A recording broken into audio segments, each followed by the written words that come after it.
Hello everyone, स्वागत है आपका आज की क्लास में और मैं हूं आपका नेट वाला भैया। हाँ जी, चलिए करते हैं आज की क्लास की शुरुआत। जैसे मैंने आप लोगों के साथ कमिटमेंट करा था कि सर आपका एग्जाम आने वाला है तो मैं भी आपके साथ लग जाऊंगा और जितने लेक्चर्स अवेलेबल है मेरे यूट्यूब चैनल पे उसके अलावा जो नहीं अवेलेबल है, जैसे हायर एजुकेशन का नहीं है और लॉजिकल का नहीं है, तो उसके मैं कुछ ऐसे लेक्चर्स लेके आऊंगा जिसके श्योर क्वेश्चंस आपके एग्जाम में पूछे जाते हैं 110%। तो वो चीज है आज हम लोग शुरू करने जा रहे हैं हायर एजुकेशन, और जिसमें उसका एक टॉपिक है नेशनल एजुकेशन पॉलिसी। भाई साहब हर शिफ्ट में मैं श्योर करता हूं कि एक या दो क्वेश्चन तो पूछा ही जाना है इससे। तो भाई साहब जो श्योर है उसको क्यों छोड़ के जाए हैं। और मैं ऐसे जगह से आपको हायर एजुकेशन पढ़ाने जा रहा हूं जो पूरा का पूरा ड्राफ्ट है, नहीं ड्राफ्ट बोर्ड, जब पूरा का पूरा पीडीएफ है किसका, नेशनल एजुकेशन पॉलिसी जो मिनिस्ट्री ऑफ रिसोर्स डेवलपमेंट ने, गवर्नमेंट ऑफ इंडिया ने बनाया, उसी से मैं पढ़ाऊंगा। सारा नहीं पढ़ना है, सारा एकदम नहीं पढ़ना है, मैंने हाइलाइट्स कर रखा है, बस उस हाइलाइट्स को आपको देख के जाना है। मैं आपको ये श्योर करता हूं कि अगर वो हाइलाइट्स देखे जाएंगे तो बहुत बहुत कम ही क्वेश्चन चांसेस है कि आपको छूटने का है, ऑलमोस्ट सारा क्वेश्चन बन जाएगा। बात समझ में आ रही है? हाँ जी सर। तो चलिए चलते हैं कहां, क्लास में, और देखते हैं क्या आपका न्यू एजुकेशन पॉलिसी। सत्यमेव जयते हैं, ये तो भाई साहब हमारी जान है, सत्य की विजय होती है। तो देखिए नेशनल एजुकेशन पॉलिसी 2020 जो MHRD ministry of human resource development ने दिया था, ठीक है, गवर्नमेंट ऑफ इंडिया की, और इसी का पेज है, देखिएगा 63 या 64 पेज के आसपास है, इसी में आपका सब कुछ मिल जाएगा। इसके बाहर कहीं है ही नहीं। जब गवर्नमेंट ने इसको इशू किया, मैंने तो मेरे घर के तो नहीं है, तो गवर्नमेंट का है, इसको देखिएगा। इसको मैं ओवरऑल बता देता हूं, इसमें इंडेक्सेशन दिया हुआ, उससे बता देता हूं कि कौन कहां क्या है। 4 पार्ट में इसको बांटा गया है, ठीक है, एक स्कूल एजुकेशन, एक आपका हायर एजुकेशन, ठीक है, उसके बारे में डिटेल में चर्चा करेंगे तो उससे पूछा जाता है क्वेश्चन। तो आइए उसकी चर्चा हम करते हैं।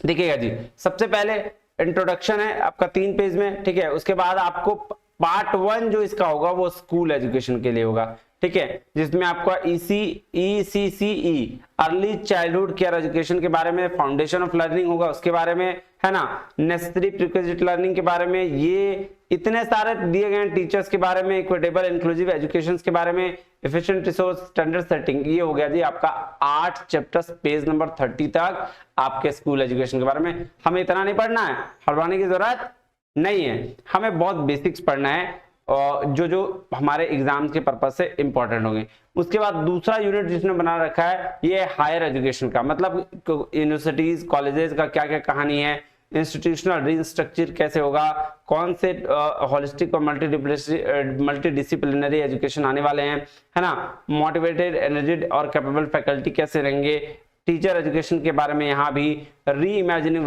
वोकेशनल एजुकेशन को दोबारा री इमेजिन किया गया, कैसे वोकेशनल एजुकेशन को देखा गया। फिर आपका रिसर्च के लिए एकेडमिक कौन कौन से बनेंगे, नेशनल रिसर्च फाउंडेशन आया है वो, फिर transforming the regulatory system of higher education, ये सारा, ठीक है, effective governance and leadership of higher education सारा। और पार्ट 3 में दिया गया है अदर की फोकस एरिया, जो अदर जगह पे फोकस किया गया है, जैसे प्रोफेशनल एजुकेशन क्या होता है, adult education and life long learning के बारे में, promotion of Indian languages arts and culture के बारे में, टेक्नोलॉजी यूजर एंड इंटीग्रेशन के बारे में, ऑनलाइन डिजिटल एजुकेशन के बारे में, और पार्ट 4 में रखा गया है मेकिंग इट हैपन, कि भाई साहब इसको कैसे किया जा सके, कि आप उसके लिए कैप बनाया गया, स्ट्रेंथ दिया गया उसको, strengthening the cap central advisory board of education, financing के लिए, अफोर्डेबल क्वालिटी एजुकेशन के लिए क्या क्या किया जाना है, और इसका इम्प्लीमेंटेशन कैसा होगा ये बताया गया। देखिए 63 पेज, ये 63 पेज आपके 2 से 2 क्वेश्चन, कभी कभी 2 कभी कभी 1, तो ये 2 नंबर और 4 नंबर एश्योर कर सकते हैं। तो इसमें सब नहीं पढ़ना है, मैंने उसको शॉर्ट लिस्ट ऑलरेडी कर रखा है, आपकी मेहनत को आसान कर दिया है मैंने, बस आपको उसको याद कर लेना है, इतना तो कर ही सकते हो भाई, एग्जाम आपको निकालना है। तो आइए सबसे पहला चीज क्या है, इस बात को ध्यान दीजिएगा। देखिए थोड़ा सा छोटा है, मतलब चूंकि मैंने पीडीएफ उठाया तो ये बहुत छोटा प्रिंट में लिखा गया, आप इसको ध्यान से पढ़िएगा और हाईलाइटेड चीज समझ में आ जाएगी, इसलिए टेंशन लेने की जरूरत नहीं है। ये इंट्रोडक्शन दिया गया है, इसमें कुछ नहीं है फालतू की चीजें, आप मतलब आपके लिए फालतू है कि भाई क्या क्या कौन कैसे क्या हुआ था, किस गोल में कितना दिया गया था, ये बातें हैं। आपके जो बेसिक चीजें होंगी ना, ये देखिए, ये वेरी वेरी इंपॉर्टेंट, इसको ध्यान से समझिएगा। क्या है ये प्रिंसिपल्स ऑफ दिस पॉलिसी, इसको पहले थोड़ा मिटा दीजिए, आपको फिर मैं करके दिखाता हूँ। ये देखिए प्रिंसिपल ऑफ दिस पॉलिसी, इस जो ये पॉलिसी बनी नेशनल एजुकेशन पॉलिसी, इसके क्या क्या प्रिंसिपल्स हैं, इसकी चर्चा करनी है। और ये पूछा गया है एग्जाम में, प्रीवियस ईयर क्वेश्चंस में बहुत सारे क्वेश्चंस पूछे गए हैं, मैं आपको पढ़ाता हूं फिर आपको समझ में आएगा। कह रहा था purpose of education system is to develop good human beings capable rational thought and action, positioning, compassion, empathy, courage, resilience, scientific and temper, creative imagination. तो ये जो एजुकेशन सिस्टम था, इसका पर्पस ही क्या था कि अच्छा ह्यूमन बीइंग को तैयार करना, रैशनल थॉट लेके आना, है ना, एम्पैथी हो, करेज कर सके, साइंटिफिक टेम्पर हो, क्रिएटिव इमेजिनेशन हो, है ना बेटा, sound ethical moorings and values. ठीक है, वैल्यूज की बात बहुत ज्यादा करी है इस बार के एजुकेशन सिस्टम में, इसको ध्यान रखिएगा। कह रहा है it aims at producing engage, productive, contributing citizen for building equitable, inclusive and plural society envisaged by contribution. तो वो इग्नोर करिए, जो आपको मैं ये करके दे रहा हूं इसको मत करिए इसको, ठीक है, जो मैं आपको पढ़ा रहा हूं वो ध्यान रखिए, ये इंपॉर्टेंट है। क्या था fundamental principles that will guide both the education system at large as well as individual institutions within are, ये इसको ध्यान रखिएगा, इससे क्वेश्चंस पूछा गया है। तो आपको क्या ये सब रटना है? नहीं, जो लाइन ये देख रहे हो, ये इसको देखो, ये जो ब्लैक हाईलाइटेड है ना, उसको सिर्फ याद करना है, क्योंकि पूछेगा उतना ही, सब नहीं पूछेगा। मैं पढ़ाऊंगा आपको सब जो हाईलाइटेड है, लेकिन पूछेगा उतना ही। देखिए कैसे, क्या बोल रहा है ये समझिएगा ध्यान से। कह रहा है recognising, identifying, fostering the unique capability of each student. बोल रहा है भाई साहब, हर स्टूडेंट को रिकॉग्नाइज करना, आइडेंटिफाई करना, फोस्टर करना कि भाई उसकी यूनिक कैपेबिलिटीज क्या है। तो एक तो ये हो गया आपका प्रिंसिपल, पहला प्रिंसिपल, ये ध्यान रखिएगा। बोला fundamental principle that will guide, education system को भी गाइड करेगा और इंडिविजुअल इंस्टीट्यूशंस को भी, तो पहला ये प्रिंसिपल है। दूसरा बोल रहा है according to the highest priority to achieve foundational literacy and numeracy by all student grade 3। तो बोल रहा है क्या करना, फाउंडेशनल लिटरेसी को अचीव करना, ये भी याद रखिएगा।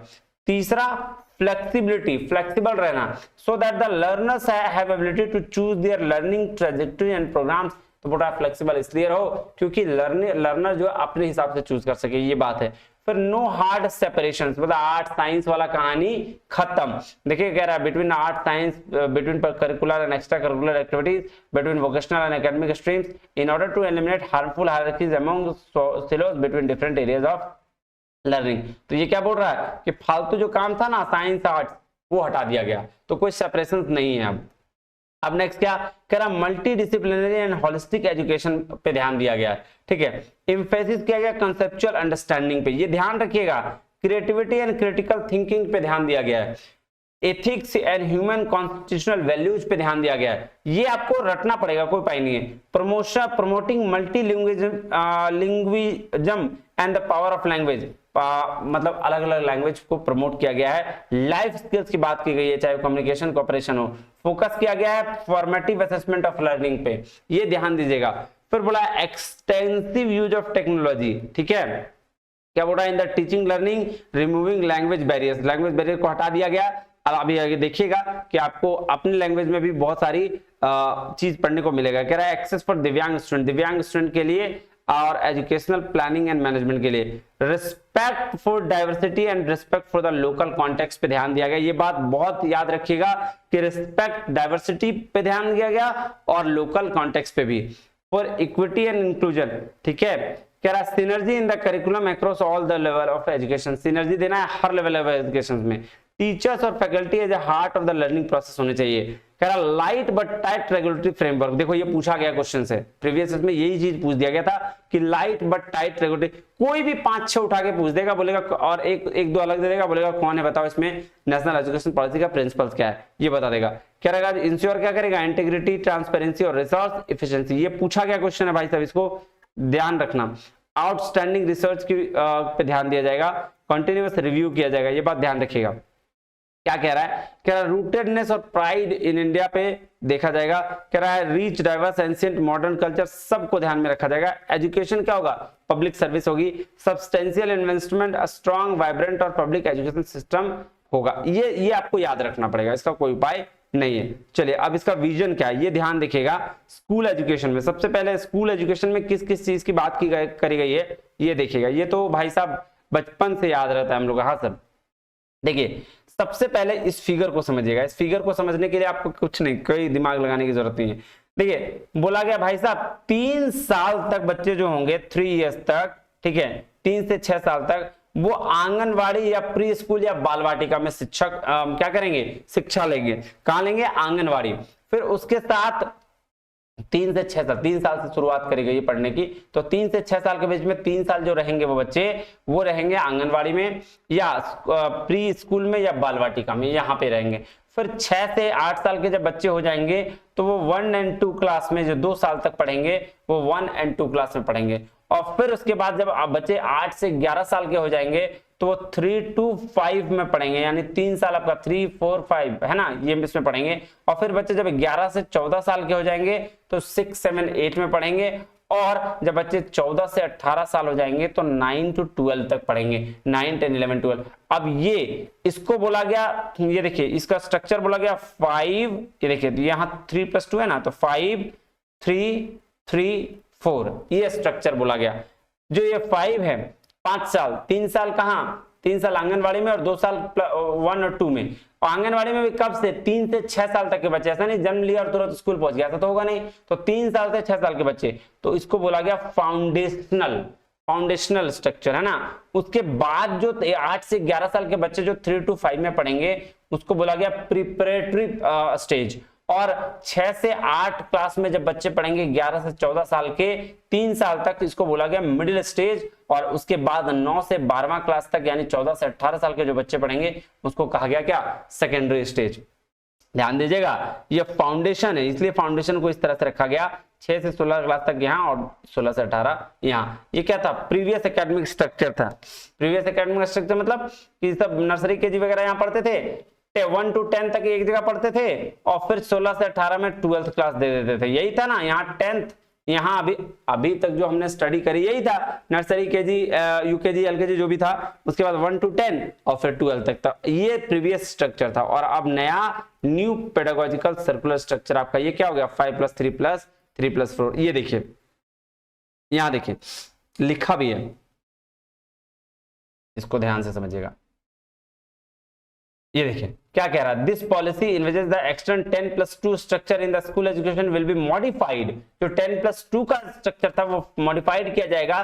Pedagogical and curriculum restructuring 5+3+3+4 structure से, जो कवर करेगा 3 साल से 18 साल के बच्चों के, जो फिगर में दिखाया गया। ये फिगर तो हमने बता दिया आपको। कह रहा है currently children in the age of 3 और 6 are not covered in the 10+2 structure as class 1 begins and age of 6। तो बोल रहा भाई साहब ये अब करंट में नहीं रहा कि पहले बच्चे क्लास 1 में आते थे और 3 से 6 क्लास तक और 10+2 का एग्जाम देके फिर खत्म करते थे। अब जो नया स्ट्रक्चर है, कह रहा है in the new 5+3+3+4 structure a strong base early childhood care education ECCE, याद रखिएगा full form, early childhood care education from age 3 is also included. इसमें भी इंक्लूड किया गया है, which is aimed at the promoting better overall learning development and wellbeing. तो इसमें याद करने का क्या आपका है सर, एक तो ये 5+3+3+4, फिर कितने साल में कौन सा बच्चा कहाँ गया, कौन सा स्ट्रक्चर है, फाउंडेशनल स्टेज क्या होता है, हायरार्की, मिडिल और सेकेंडरी स्टेज क्या होता है। ये तो बेसिक चीज है, इसको याद कर लीजिएगा। और आपका ECCE का फुल फॉर्म ये याद कर लीजिएगा। अब ध्यान दीजिएगा नेक्स्ट क्या है, बोला अर्ली चाइल्डहुड केयर एजुकेशन से। क्या बोला, तो ये इसको ध्यान समझिएगा।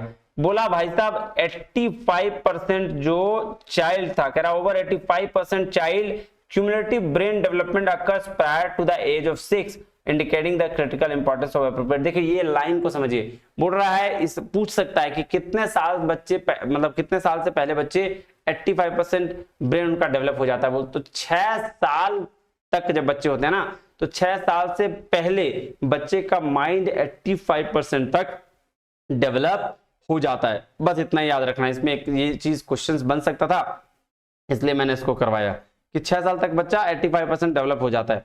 अब नेक्स्ट चलिए, कह रहा है, नेक्स्ट थोड़ा चेंज कर देते हैं, अच्छा लगेगा।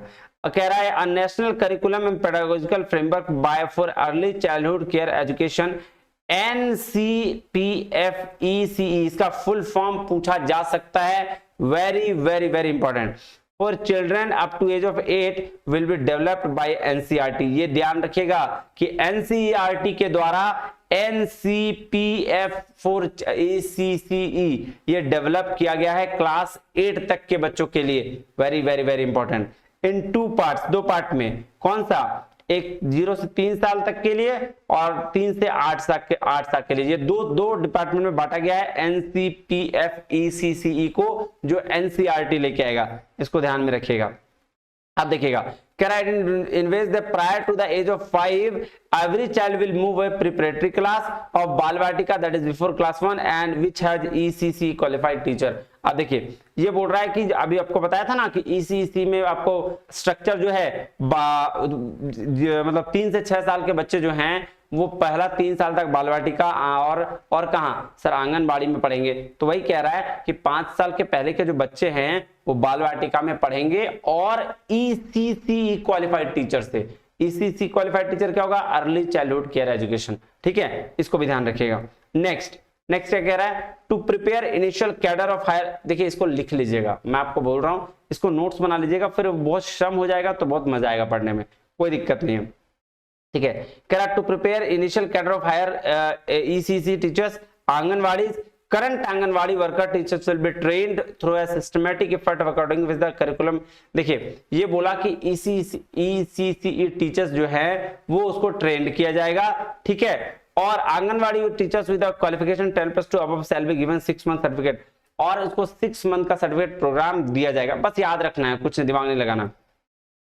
ECC will also introduce आश्रम शालास in the tribal dominated areas। हाँ, तो ये बात याद रखने लायक है कि ECCE early childhood care education जो है वो इंट्रोड्यूस करेगा आश्रम शालास, कहाँ? ट्राइबल डोमिनेटेड एरियाज में। ये भी याद करने वाली चीज है। कह रहा था planning and implementation of early childhood care and education curriculum will carried out jointly by ministry of HRD, MHRD के थ्रू, और विमेन एंड चाइल्ड डेवलपमेंट के थ्रू, हेल्थ एंड वेलफेयर के थ्रू, ट्राइबल अफेयर्स के through, ये इसके द्वारा ये काम किया जाएगा। बस इतना ही।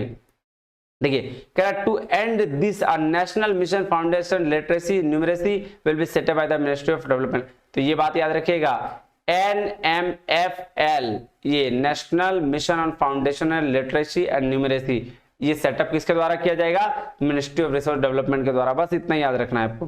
फिर अब आइए, कह रहा था people teacher ratio under 30:1, teacher ratio क्या होगा? 30 में से 1 teacher will B insured level of school. Her school में 30 बच्चे पर 1 टीचर का इंश्योरिटी किया जाएगा। Areas having large number of socio-economically disadvantaged students will aim at PTR, people teacher ratio is 25। अगर बहुत ज्यादा लार्ज एरिया है, मतलब बहुत ज्यादा स्कूल में जगह है, तो 25 और 1 किया जाएगा। लार्ज नहीं है, नॉर्मल टीचर रेशियो 30:1, और अगर लार्ज एरिया है, बहुत ज्यादा उसके पास स्पेस है, तो 25 पे 1 टीचर। बस teachers will be train encourage and supported with continuous professional development to impart the foundation. हाँ, टीचर को ट्रेनिंग दी जाएगा। बात इसमें याद करने लगी था कि टीचर स्कूल एजुकेशन में टीचर पीपल रेशियो जो है वो 30:1 है, और अगर लार्ज एरिया रहा, पढ़ाने का जगह ज्यादा रहा, तो 25:1 है। बस चलिए क्या कह रहा है? National repository of high quality resources on foundation literacy numeracy will be made available on digital infrastructure on knowledge sharing. Diksha क्या है? दीक्षा एक प्लेटफॉर्म है जहां पे आपको ये अवेलेबल रहेगा। क्या? National foundation literacy and numeracy will, ये यहाँ दीक्षा पे आपका अवेलेबल रहेगा। इसको याद रखिएगा और कुछ ज्यादा दिमाग लगाने की जरूरत नहीं है। हाँ, अब आ गया जी इंपॉर्टेंट वाला। आइए, कह रहा है curtailing drop out rates ensuring universal access to education all level. हर लेवल पे एजुकेशन क्या कह रहा है, इस बात को ध्यान में रखना है। तो ये डेटा है, इसको याद करना पड़ेगा। कह रहा one of the primary goals of schooling system must to ensure the children are enrolled in the attending school. कि भाई ये प्राइमरी एजुकेशन है का क्या सबसे बड़ा गोल क्या है? कि भाई चिल्ड्रन एजुकेशन आके अटेंड करे स्कूल में। कह रहा थ्रू इनिशिएटिव सच एज सर्व शिक्षा अभियान। सर्व शिक्षा अभियान एक इनिशिएटिव है जिसके थ्रू क्या करना है? नाउ इसका नाम हो गया समग्र शिक्षा अभियान। ठीक है। And the right to education act India has made a remarkable stride in the recent year attaining near universal enrolment elementary education. तो सर्व शिक्षा अभियान और समग्र शिक्षा अभियान के तहत और राइट टू एजुकेशन के तहत जो इंडिया ने एक अब नया लेवल सेट किया है जिसमें बच्चे आ रहे हैं बहुत ज्यादा से ज्यादा। कह रहा however the data for the latest indicate the some serious issues retaining the children school education system.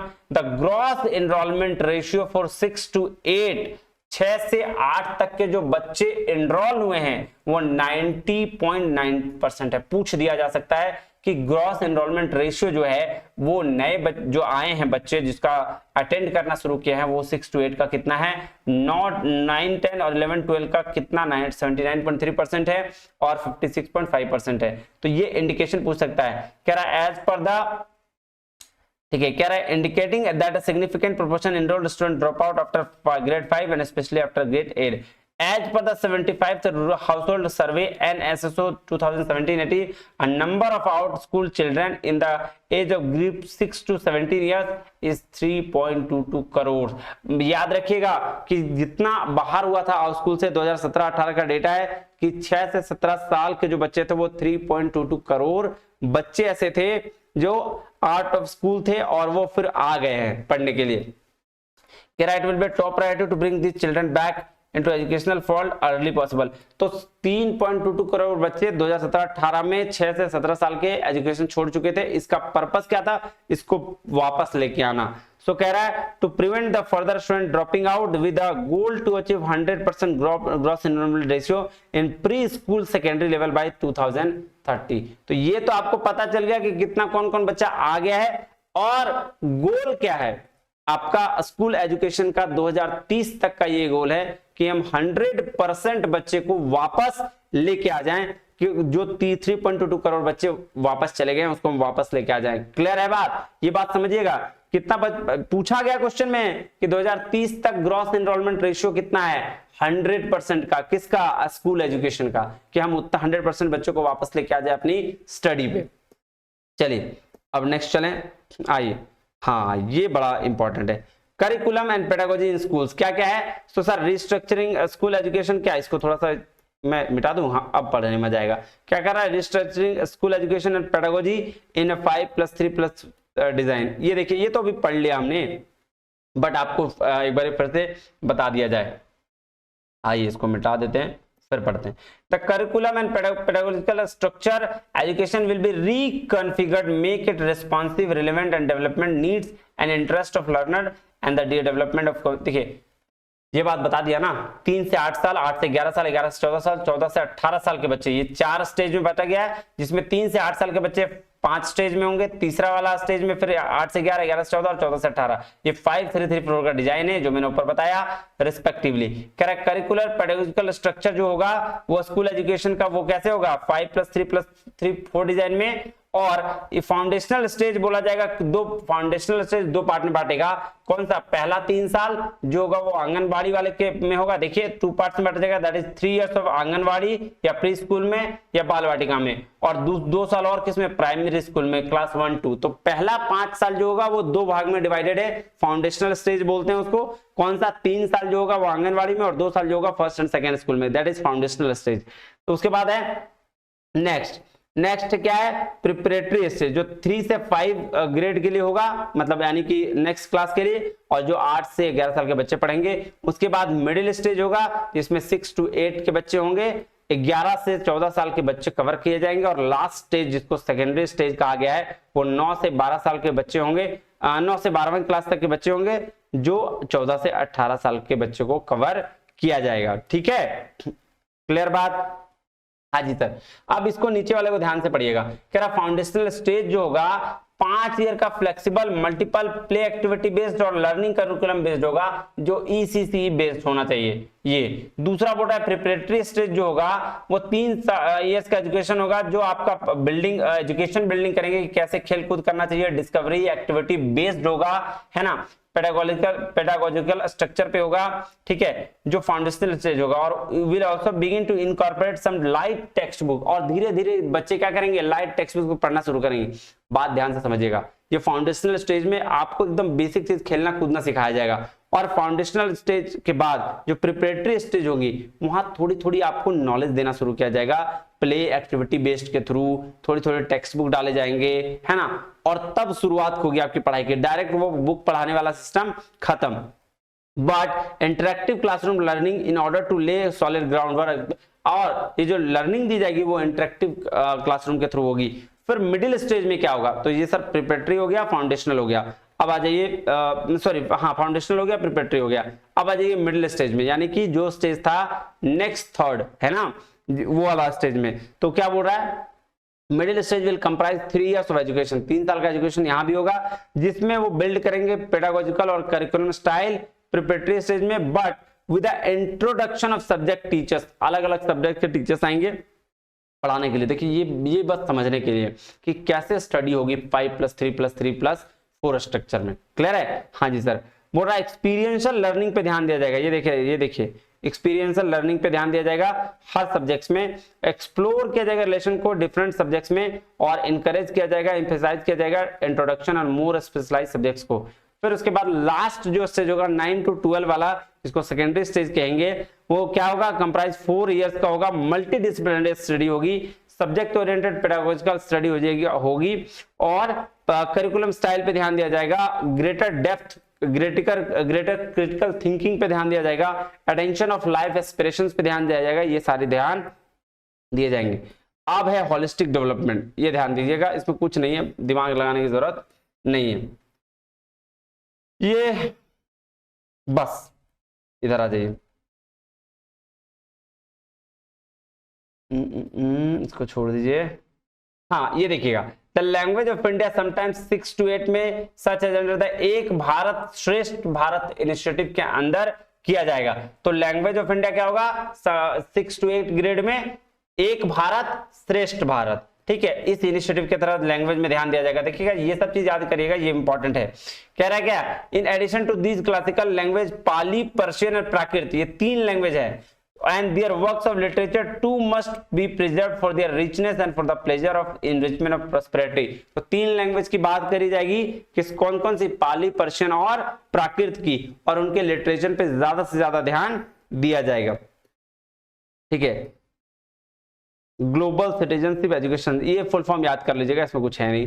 कह रहा है practice based curriculum for 6 to 8 will be appropriate designed by NCERT while framing NCFSE national curriculum framework for school education. इस पे based होगा। NCERT देखेगा 6 से 8 तक का जो भी डिजाइन होगा करिकुलम बेस्ड, वो कौन देखेगा, NCERT और NFSE। यही सब पूछा जाएगा, मैं ये लिख के दे रहा हूं, इसको अगर आपने देख लिया तो आपका हायर एजुकेशन का चीज छूटेगा नहीं। नेक्स्ट चलें। हाँ जी सर, अब देखिए क्या है, the formulation of new comprehensive national curriculum framework for school education NSFE, ये वाला हो किया जाएगा NCERT के द्वारा। ये तो अभी मैंने आपको बता दिया, ठीक है। हाँ जी सर, अब क्या, परख, ये वेरी वेरी इंपॉर्टेंट। कह रहा है it is propose to set up a national assessment centre, एक नेशनल असेसमेंट सेंटर बनाया जाएगा। PARAKH, performance assessment review and analysis of knowledge for holistic development. सबसे पहले तो इसका फुल फॉर्म याद रखिए, बोल रहा है as a standard setting body under the MHRD and fulfil the basic objective of setting norms, standard and guidelines for the student assessment evaluation and recognised school board of India.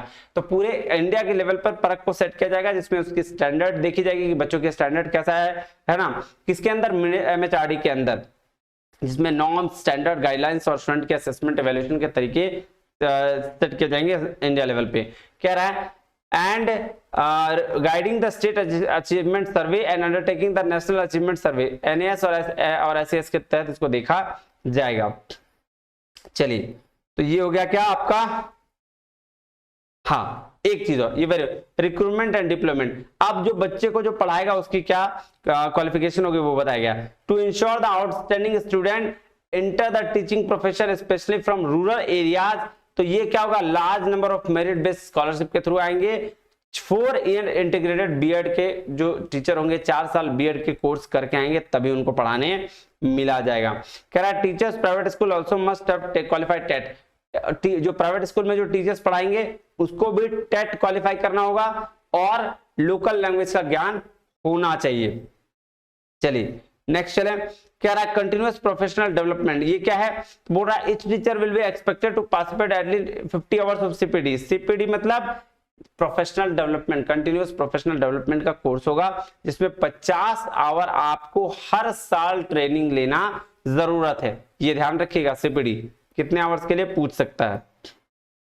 चलिए professional standard for teacher क्या होगा, तो बोल रहा है common guiding set of national professional standard for teachers NPST will be developed bye 2022 national council for teacher education NCTE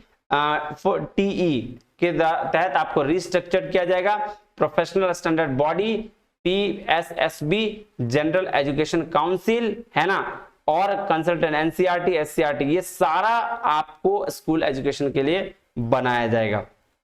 ठीक है जी, हाँ जी सर, ये ध्यान रखें। बीएड जो होगा वो चेंज होगा, टीचर एजुकेशन के लिए क्या क्या बीएड दिया गया है देखिएगा। कह रहा है as colleges and universities all move towards becoming multidisciplinary, and जैसे बीएड एमएड और पीएचडी होगा, कह रहा बाय 2030 तक आपको 4 साल का इंटीग्रेटेड बीएड कोर्स करना पड़ेगा। ठीक है, 2 साल का भी बीएड होगा, ठीक है, और आपका 2 साल 4 साल ये दोनों का बीएड होगा, और 1 साल का बीएड भी एक्सेप्ट किया जाएगा। मतलब 3 तरीके के बीएड के कोर्स होंगे, 1 साल, 4 साल और 2 साल के, ये इसको ध्यान रखिएगा। नेक्स्ट कह रहा है by a new comprehensive national curriculum framework for teacher education NCFTE will be followed by NCTE और NCERT के बेस पर NCFTE बनेगा। ठीक है, हाँ जी सर। अब क्या,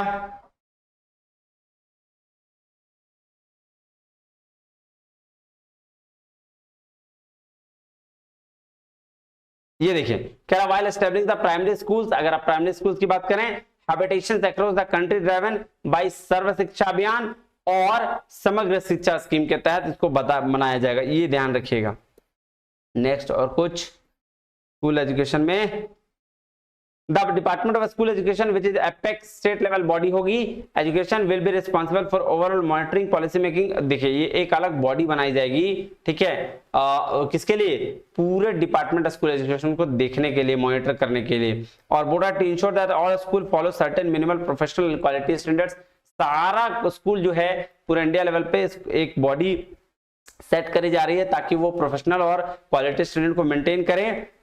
स्टेट यूटी में will as a independent state wide body called state school standard authority, ये एक बॉडी सेट करी जाएगी जो SSS है।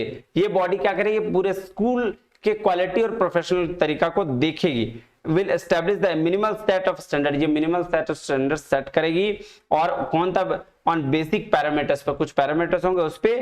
ठीक है, चलिए ये हो गया काम तमाम। और क्या, बस ये था स्कूल एजुकेशन का। तो ये स्कूल एजुकेशन में आपका पूरा का पूरा ये डिटेल था, इसको देखिएगा। अब नेक्स्ट हायर एजुकेशन में हम अगले वीडियो में इसको लेके आएंगे, 2 वीडियो NEP पे लगाएंगे, पर ये दोनों वीडियो के तहत आपका सारा कवर होगा, मैं आपको एश्योरिटी देता हूं। चलिए मिलते हैं अगले वीडियो में, तब तक के लिए बहुत बहुत धन्यवाद। थैंक यू वेरी मच, जय हिंद।